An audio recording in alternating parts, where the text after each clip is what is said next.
Hello and welcome back, everybody. This is your host here today from the Blowing Your Mind and Fat Loss show on our next episode that we've just recently completed with Andy from Los Angeles, California.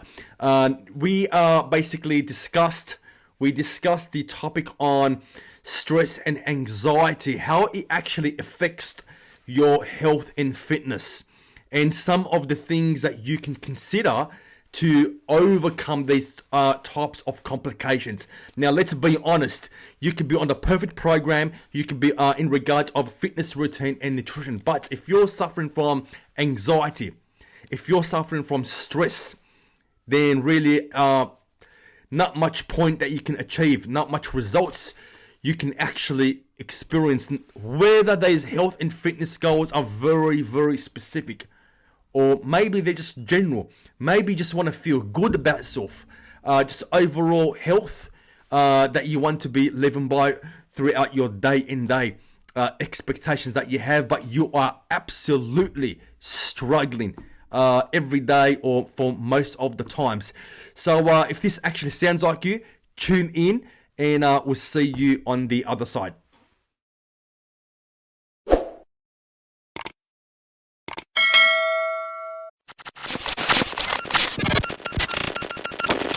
Welcome back again to another episode on Blowing Your Mind and Fat Loss, and extremely excited today on a incredible, amazing topic. Hoping it truly is going to blow your mind away. We have someone coming to us from Los Angeles, California, who will be joining us today. An incredible individual who has a wealth of knowledge to share with us, an author of And Life, I believe it is. And I'm just about to bring her into the call. And today we're going to be actually really digging deep into, into the why, health and fitness. Many of you might be struggling due to numerous reasons, but it might also come down to a very common reason, and that is stress, anxiety. You could be doing everything right, but you know what, if we don't manage our stress and anxiety, if we don't understand what's happening around us, the results are never there, right? So let's bring her in. Let us bring her in. Thank you very much, Andrea. Thank you for coming on board. I'm super excited. It's very, very grateful. I'm really glad to be here. We've chatted many times, and I really respect what you're doing, and I'm glad to be able to give to your community today. Now, thank you very much. And you're from Los Angeles, California, I believe. And I sure am. Yeah, absolutely. And we're going to be spending the next probably about 30 minutes or so going into some of those details I kind of just like highlighted before we actually dig into those details. A little bit more about yourself and what you do, just very briefly, just so that our audience know who you are. So I'm a fitness expert that's been around for 112 years, or more specifically 30. I've been doing this 30 years, but it feels like 112 with all of the trends and the comings and goings. But I started in the exercise side of things, and as I got further and further into that, I realized, wow, this isn't really the be all end all. It actually has more to do with how you eat. And it's not what you eat so much as how you eat and learning to eat properly. And then as I got even further down the road, and I wrote a book and I created an app and, all these things with a lifestyle approach to fitness, what I thought was a complete lifestyle approach to fitness, I realized, wow, I've left out a massive component here. And that's stress management, because stress has such an impact on you hormonally and and just on a cellular level, that if you are not adding that into the mix, it doesn't matter how great your fitness program and planning is, you will have difficulty yielding the results you want from it, and you will certainly have difficulty sticking to it. And consistency is really the number one component to lasting fitness. So that, in a very small nutshell, is the journey of my research and what I've turned into a variety of Wow. products and services at my company called And Life. That's so good, and very important point you highlighted that I love talking about is about the stress or the anxiety. It, how true is that? It doesn't really matter how perfect your program is, fitness, nutrition.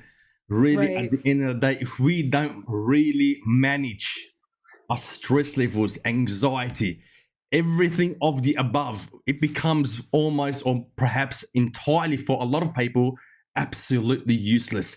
Those results and how you feel about yourself, it's like zero to none results. Yeah.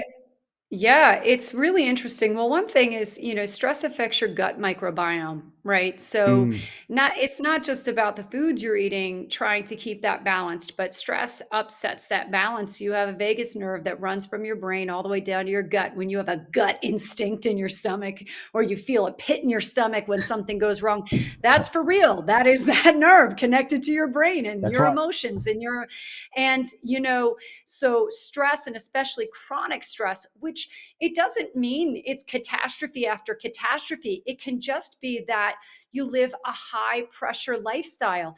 And a high Mm, pressure lifestyle doesn't mean you're a pilot of a plane or, the CEO of a company either. It could be you're managing a household and it's just mm, so much on your plate. It could be a exactly.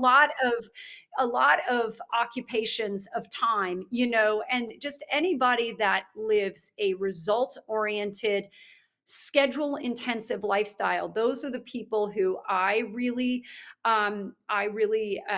specialize my work for. But I find that that's most everybody at this point. I try to niche down. And Yeah. the fact is, so many people fall into that place because it's really about chronic stress affecting you and preventing you from really getting the most out of your efforts.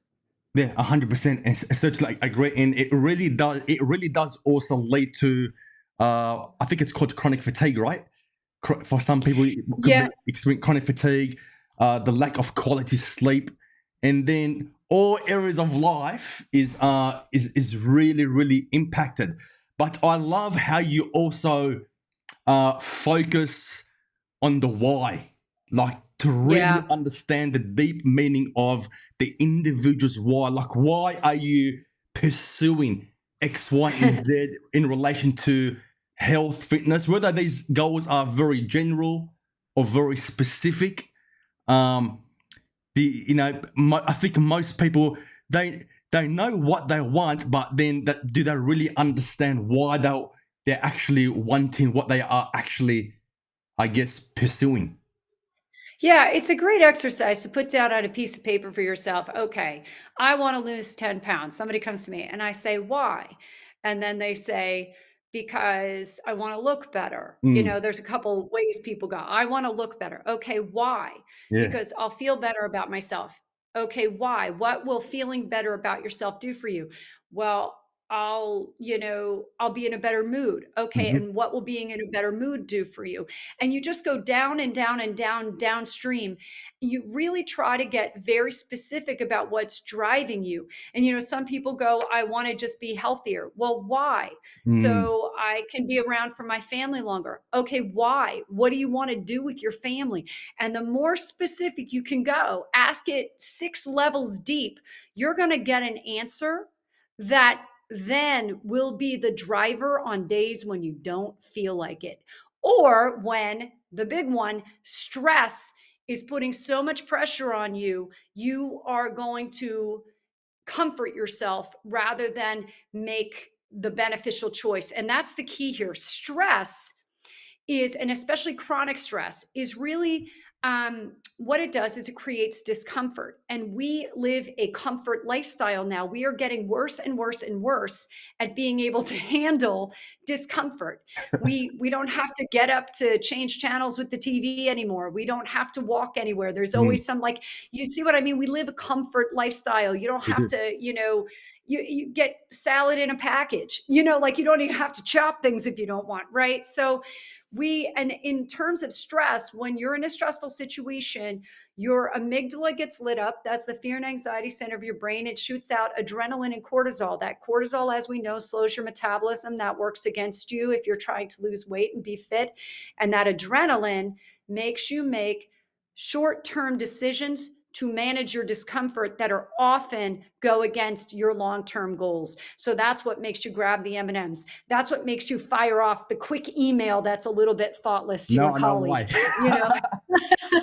So what we're doing is, so for me, if we don't incorporate some brain training into the fitness process to get that stress response not to be as high, that's a problem. And then also number two, if we don't know the deep why that's really driving us to be part of that fitness program, to adhere to it, then we won't, when stress comes, we will choose a comforting behavior over a long-term comforting behavior, which is a long-term comforting outcome, which is your deep why, right? Yeah, 100%. No, it makes perfect sense, doesn't it?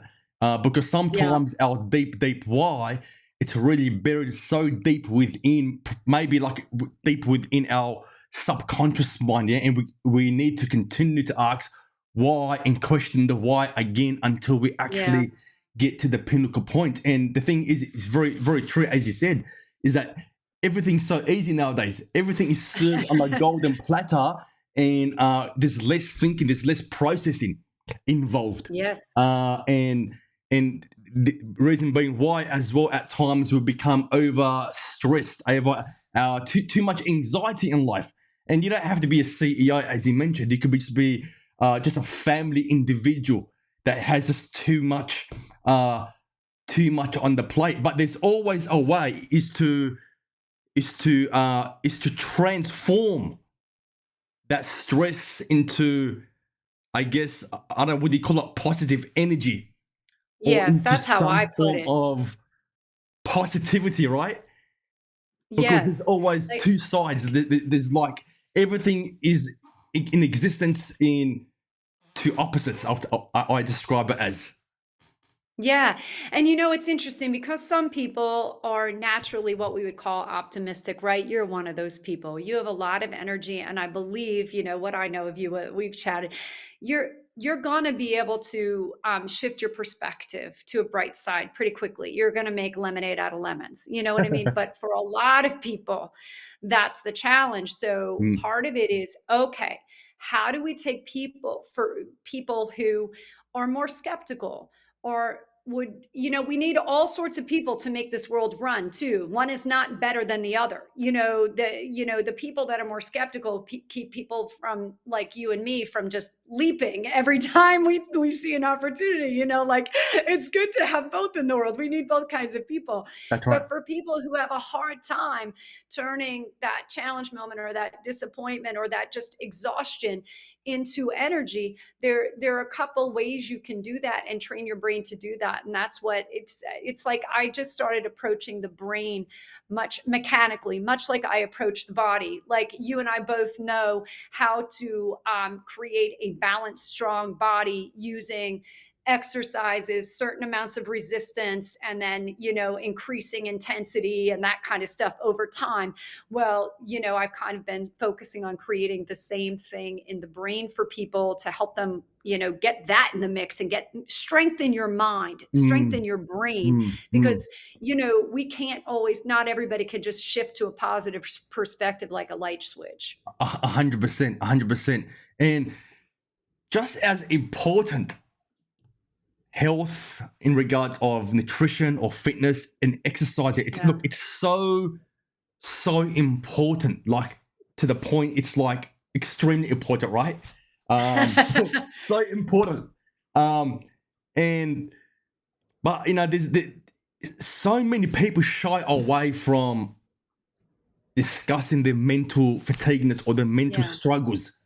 Now we're not saying that exercise and nutrition is not important, but I think what I'm trying to highlight here is that always check with yourself, with your mental health, because early signs of mental distortness or mental fatigueness is perhaps is telling you, okay, I really need to get it checked. Maybe put my hand up. Hey, this is what I am going through, because I know, because I know from family and friends, is that these sort of things have led to mental illnesses. For an instance, I have a family member, same thing. So it doesn't really matter how perfect your exercise routine is, how healthy No. you eat, nutrition. If you're this is the scary part. If your mental state is not in a good position, it's like nothing's going to work. Well, you love mind-blowing things. So, there's a great, they've kind of measured that people who, there's a doctor I find really fascinating. His name is Dr. Tommy Wood. He's just really sensible, and, and he basically uh, validates a lot of things I've just discovered through working with people for 30 years, but he's a medical physician, like he's a Yeah, yeah, medical doctor. I am yes, not. yes. I'm a practitioner. I do the best I can, and I just really take notes on people. Mm, And what's fascinating is he talks about what I talk about with people in my approach. Like in my approach, we eliminate absolutely no foods unless you have a medical reason to, mm, because it adds stress. And his point is, if you are stressing about the food you eat and you're eating so carefully that it's causing you stress, that's actually more detrimental to your body than if you just eat the donut every now and then.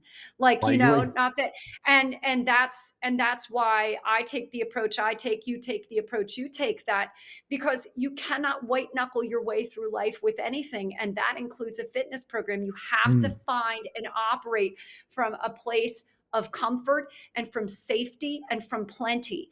So exactly. the amygdala in our brain is triggered by one of two things. It's either scarcity or threat. And in the case of, food, exercise, modern life, scarcity is like a diet. I'm not going to have enough food, or I'm not going to have the kind of food that's satisfying to me. That's why we don't diet. And threat is usually to our ego. It's not that I'm running from a lion or a burning building. It's that, I turned in a project at work and they said, no, this is not what we want. And now I feel like I look bad. Or Mm, it's that, I'm going to start a fitness program, and just like the 6 others I started, it's too hard and I'm going to fail myself. So, you know what? This is too hard for me. I'm not even going to start again. And the fact is, like, these fitness programs did not fail you, or I mean, you didn't fail them. They failed you because they were ridiculous. They were standards that don't fit anybody's life. Or at work, you didn't necessarily fail. Maybe the project wasn't clear, maybe it wasn't whatever, but it does light people up and it becomes an emotional obstacle they have to overcome.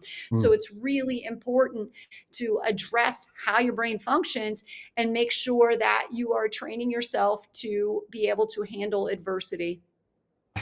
100%. There's so many points I love that you mentioned there. One thing I want to say here as well is that health. This is how I'm gonna put it. Health is beyond fitness. It's beyond foods, and you said it right there. It's what's happening Yeah. in here. That Yeah. is the pinnacle uh, focus when it comes to health, and everything is about sustainability. Like you mentioned, it's like the program maybe failed you. And the problem we have today is many individuals are blindly following trends. Yes. I always say that, blindly following trends because they saw Yeah. something on the television, or because I Oh saw my someone gosh. doing it or something, right? So the instant assumption is that if it's good enough for them, it must be good enough for me. Um, just remember, what works for one person may not necessarily work for the person next to you, right? Um, It's, oh my gosh, and it's so dangerous. And it like, I've is. been on television in the US, a lot of networks have been calling me to talk about, there's this trend, the 12-3-30 workout that's on TikTok and all over the place, and like all these people. What is it It's called? just Trend it's 330, is it? it's called 12-3-30. So this Okay. woman who's in her early 20s decided, well, I'll just put a treadmill at 12% incline at 3 miles per hour and walk for 30 minutes a day. And she credits it with for how she lost, I don't know, all this weight and stuff. Mm. I mean, it is a ridiculous expectation. It is That's what it that is is. puts so much pressure on your back, your hips, your joints. It is you need a warm up, you need a Mm. cool down, That's you right. need I mean, it's just it is so and then if you are doing a repetitive motion activity on a grade like that day after day after day after day, you are going to get tendonitis, you are going to get plantar fasciitis, you are Exactly. going to get a knee issue, you're going to get a hip issue, and you're going to get a lower back issue for sure, Uh-huh. 100%. Uh-huh. I mean, it's and as you well know, if you are not cross training with cardio with strength, you are really missing the boat on firing up your metabolism by That's it. building lean muscle That's it. tissue, and also you're going to create a body that's in pain because it's muscle imbalance. There is so much stress on the posterior rather than the anterior. So I'm just throwing it out enough of big trainer terms that hopefully somebody listening to this goes, yeah, a 23-year-old girl or 26-year-old woman on TikTok with no background making up a workout is probably not a good idea It's for me not to a just good dive in and idea. follow. But guess what? 100%. Millions and millions of people are, and there's mind blowing. It's like, oh my gosh, because there's a lot of great people like you that are out here offering content for people to really get a foothold, and they should hopefully more and more will follow you with the good advice you have to give. I hope so. I hope so. And the thing is that anyone can go on TikTok or any internet platform and start doing Right. stuff. Yeah. And Yeah. it's so dangerous to the point it's that the internet has become oversaturated with confused information. The internet Oh, itself is for sure. confused with the information, right? And then blindly following and doing stuff. And then this is what I would say is that if you're blindly following a diet trend or a fitness routine, whatever it may be, most likely, I know this from the people and clients that I work with, is that it always ends up chaos, and Oh, then yes. anxiety, and then stress. What's going Yes. on? So it's always very important to put your hand up. Hey, I need help. Hey, I need some tips. I need something to help me to Yeah. push me in the forward direction. And how you do that, don't overwhelm yourself with too much Right. at once. Yes, my program, and I imagine yours is the same way, is a layering process of beneficial habits. And we find out, we start with what you're doing right. We start with what's easy for you, and we layer from there. And here's the other thing that I always encourage people that, it's one thing to go get tips. Everybody can scroll Instagram right now and get some tips. And some of them are going to be really good, valid tips. But here's the thing, without time and a cohesive process, Mm, those tips will always remain tips. that's right. And B, without either a coach or a community, you are far less likely to show up for yourself because of what? Bring it all back, stress and life pressures. If That's right. everybody today would just take a look at your to-do list you wrote for yourself today and look at what actually got a check mark or crossed off, most likely the things that got done today had to do with other people. And the to dos you had or the want to dos for yourself got pushed to the wayside. Mm, And so it is really crucial. It actually ups your chance of showing up for yourself by 85% if you have wow. an accountability partner, either in There you the go. form of a coach or a friend doing the same thing with you. So, I do programs, not just one-on-one where I will walk people through like my 6-week shape up program or something like that. But I find it even better when they do it in a group. They come Mm. to me with a group of people, and we do that because they all have each other on top of me and my community I offer them. And I'm sure you find the same thing Oh yeah, that, if you have I a pretty much did family the doing same stuff. thing. 100%. Yeah. And people don't realize, well, many individuals don't realize how valuable it is to have a coach or to belong to a certain community, because Yes. it keeps you accountable. And the thing is this: 1% improvement every day. That's what I go by. Yes. 1% improvement every day. Focus on one or two things that need to be changed, and life is far more simpler. Less stress, less anxiety. Um, Yeah. yeah, 100%. And that's the key, the 1%, kind of thing, because it's the way your brain creates a habit is that it has to be something that's easily repeatable and that's followed by a reward. And that reward can be a lot of things. A Mm, reward isn't a bag of M&Ms. It can literally just be the dopamine shooting off in your brain. My Life app is made that way. That's my fitness app that when you track in it, and I make the tracking choices really easy, but the whole idea is you're just tapping and you watch bars go across. That the reason we do it is because it shoots dopamine out and it helps you turn that thing into a habit to see that bar go from blank to yellow to green. Like you mm, see what I mean? Like in the course of 100%. a day, and that's the reward. So it's like, yes, you have to aim not for the whole enchilada, but just for 1%, and then repeat 1% over and over 100%. and over. And then it ends up 100%, like you're It's saying, it's it's it's the but habit of that's what repetition. you, It's the yes. habit of And that, repetition. yeah. And that when people set themselves up for too much, it is not easily repeatable. And we've lost tenet one of how your brain neurologically, how you actually make a habit. You have now set yourself up for failure just simply by trying too hard. Too hard. Yeah. Yeah, Don't try and aim for 10% or 20% or 50%. yeah, 1% every day. Like honestly, it's like 1% every day. That's like 360%, 65% over what, a in a year, right? year, right? And of And improvements. yes, exactly. And yeah, it's an interesting thing to just not overshoot yourself, because if you can't, you will never actually make the habits you're looking to make. And what I find is often when people are feeling bad and they finally start a program, they look for a solution that is basically in tandem with their level of shame. So the more shame they're feeling about how they look or how they feel, or they went to the doctor and how desperate their situation is in their blood work, that level of shame, like they feel like they failed themselves, they look for a solution that is equally as punishing to their level of shame. That's So it's, right. I'm never eating Yes. bread anymore, I'm never eating sugar anymore, I'm working out an hour a day and I'm lifting all these weights and I'm running 4 miles, and it's all shame driven. And if you are working from a shame place, you are already setting yourself up to fail, because that's not the deep why. That's Exactly. just an Yes. emotion. It's Yes, emotions. that's not a Yes. positive. And you have to be moving towards a positive. You can't be moving away from a negative. Do you see what I mean? You will never build those beneficial habits by moving away from a negative.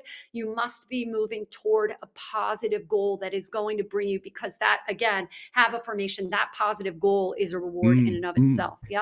I love what you said. Shame and applying it with based on emotional factors. And Yeah. and it happens so often. It's I'll call them crash diets. Like it's like what you said. Yeah. Abstain Yeah. from everything. And then there's some truth to it, but it's very short term, right? Maybe for a month, Right. couple of few weeks, and then you regain everything back on, and you're stuck in this vicious cycle. So everyone who's listening, stop looking for Yeah. shortcuts. There is no No, elevator to success. We have to take the no. stairs. Every stairs that we take is 1% improvement. Yeah. And that's the right way. So yeah, it's really important, and it's fun in my work and in our process, like trying to show people, we take little things you do in your day already, and ritualize them into habits that, or ritualize them in a way, just by focusing or paying attention, to help get your brain to decompress during the day in ways that Mm, have nothing to do with working out or fitness. And it's really cool, to help people feel in charge of themselves, both physically and mentally. That's like my favorite part of my job, because it's not hard. Like I'll give your listeners an example. Like I have two ways I decompress every day in the middle of the day without it looking like it's what I'm doing. the start of my day, I have these plants outside. I'm in Southern California. If you do not water them every day, they will die. It's like a thing, so I start my day with the gift of life. No, I have this beautiful pitcher I only use to water these plants. It takes me 3 trips in and out of the house to water them. But during that time, I only focus on the plants. So it becomes about practicing presence, and it's calming. And when you're just focused on your activity, and again, activating those positive brain centers, your brain can't multitask. It shuts down the amygdala in your brain. Mm. And by repeating this every day, my brain now and my body knows I'm in safe harbor when I'm watering my plants, and I'm just noticing my plants, and I'm letting my thoughts float out of my head. I'm only noticing my plants. And it literally gets your central nervous system to drop a couple notches. So I start my day really even keeled. And then in the middle of my day, my afternoon, I have a Keurig coffee maker. You know those Keurigs, it's a single pod and you put it Yes, in. yes. It makes a lot of sounds, and I'm a sound person. So when I make a Keurig, and it takes about 90 seconds or so to make one, I listen to every sound very carefully. And during that time, I'm not allowed to think about my work or anything else, just focus on the sounds. And it's like, because I'm not a meditator, but it's making a meditation Mm. out of a daily activity. Again, middle of my day, no matter what's going on, just by doing that, practicing presence, just by breathing in that moment, just by, letting my thoughts float out my head and always redirecting to the sounds of the Keurig, my body now knows, after doing this for month after month after month, I'm in safe harbor. You can shut down. You don't need to protect me. You don't need to shoot out adrenaline and cortisol. And this is an example of these small, very basic ways that don't look like much of anything, but literally train your brain to stop over responding to stress and to stop sending out these damaging hormonal levels of cortisol and adrenaline, and let you be at your best and energized during the day. 100%, 100%. Well, Yeah. thank you so much for today. Yeah, absolutely. It's been so awesome. So I'm very grateful, but would love to see you back here on again. Anytime. Soon future, perhaps. Any last Yes. final thoughts that you'd like to share? No, it's just that it's really starting small really is the key, and you just have to have the faith that Mm. if you stay to make positive choices that are easy for you, will snowball better and faster than doing anything that makes you additionally uncomfortable. Life is hard and uncomfortable It enough. is. It is. So, It's hard and just uncomfortable as hard as it is at the moment. yeah. And So yeah, find things that you really like to do, and that will help a lot. totally agree. Small steps at a Yeah. time, 1% improvement, Yeah. and consistency. The habit Oh, of and consistency that's is what is going to build that snowball. I've been there. yeah, I've done it. It works for me. I'm sure you've been there as well. that's the And whole thing. Yep. thank you very much. Excellent. And so You're so grateful. welcome. Yeah, thank you so much. Thank you so much. And hopefully we will be able to see you again. Anytime, Thank you, anytime. It's a Andrea. pleasure Thank you so being. much. Okay. Thank you. Take care. See you. Bye. Okay. Awesome stuff. Awesome stuff. And there you have it, listeners and viewers. And this was an awesome. We hope that that you have found much value in today's episode on our Blowing Your Mind and Fat Loss show. So just remember, one step at a time. The small things count. 1% improvement every day, and that will truly, it will blow your mind away with the results that you can experience from perhaps the small things that you begin to apply into your life towards your health and fitness goals that might seem to you very minute, that will cause rather an exploding results into your life. And till then, your host here, Abdul, and we'll see you again on another episode on Blowing Your Mind and Fat Loss. And we'll see you again soon. Thank you.